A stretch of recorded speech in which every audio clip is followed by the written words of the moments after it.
practice and kept practicing. Is that when you think the mentality of hard work started to come in for you at that age, when you failed so miserably, I guess, that summer? I think that's when the idea of understanding a long-term view became important, because I wasn't going to catch these kids in a week. I wasn't going to catch them in a year, right? So that's when I sat down and said, okay, this is going to take some thought, right? What do I want to work on first?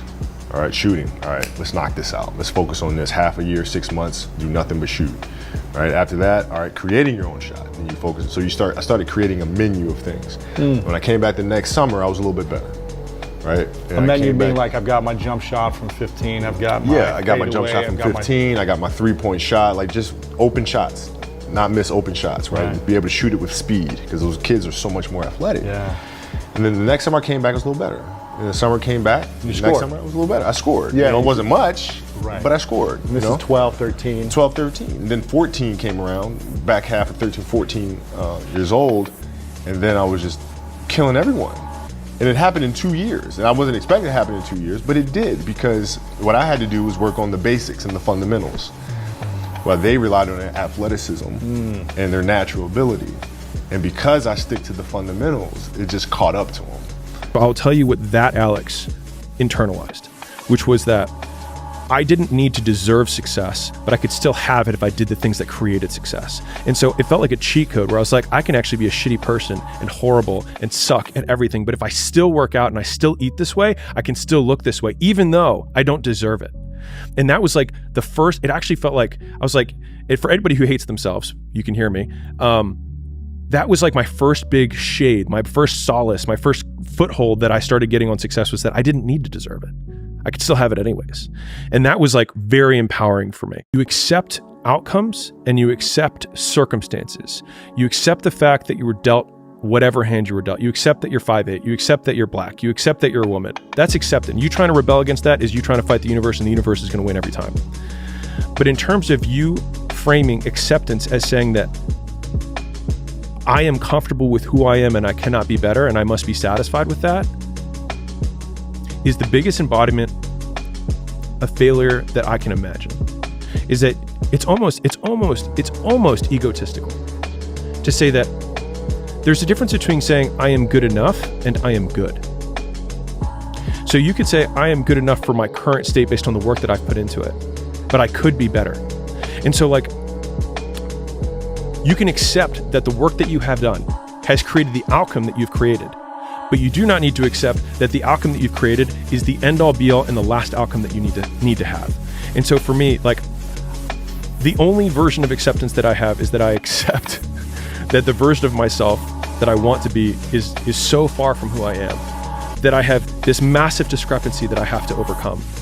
And then just breaking that down one step at a time and thinking, I don't deserve to be that man, but I can still do the things that can create it. And that also means that I have to go through the circumstances that would create that man, which means that if I have unbelievable big dreams and big goals, then I have to go through hard times.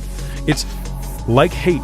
The hard times are a requisite for success. And so if you're going through hard times right now, it means that you're on the path to success. And it's not that you're on the wrong path. It's the feeling of being on the right path. You see, people tend to want to have a high value lifestyle. One of the biggest things that I've become synonymous on YouTube is this hashtag show your work. See, the work tells the truth. The suit looks nice, the gift of gab, ha ha ha, but you know what? Shut up, turn off the volume, and look at the work. The work is either here or it's here. Men across the world, men from time immemorial, people respect work. And that's the difference. Talent is wasted every day. Ability is wasted every day. Depending if you're a sports fan, you can go to the NFL, NBA, MLB, and see plenty of people who had possibility and potential but never functioned.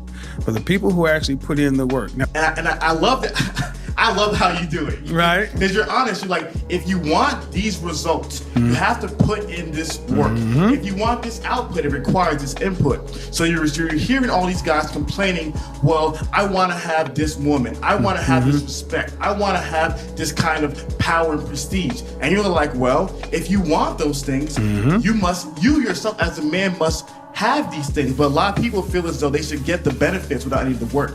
Right. And you know, one of the things we've done in this country is Gary Vee often talks about, I don't believe in 8th place trophies. You know, I talk about men should be CIA, confident, intelligent, and assertive. To become the best version of yourself, if men are just living that way. But the A is the most important part, asserting. You have to do something. You know, this 8th place trophy, everybody gets a prize, there are no losers, it's not real. This is a competitive, capitalistic society, and there are winners and losers. And here's the thing. I always ask guys to understand, know your why, start with why. Good book, by the way, pick it up, Simon Sinek, Start with Why. And then chart your path. Talks about this resistance that is in your head and that you have to decide that you are a professional. This is what a professional does. A professional goes to work and they give in to the muse. Okay, the concept of the muse, whether or not it's real, but the concept of the muse is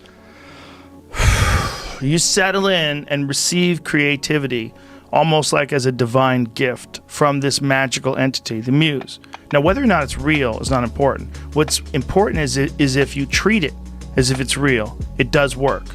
And what works is if you dedicate your time and your focus, like realistically, with a professional, disciplined effort to creativity. You show up every day like a professional, but you show up to be creative. If you just do it on a regular basis, ideas will come to you. Where are these ideas coming from? Well, his concept was to think of it as you're a professional and you're getting these ideas from the muse. And this is what you do. You show up and you do the work, you focus on it, and these ideas will come to you.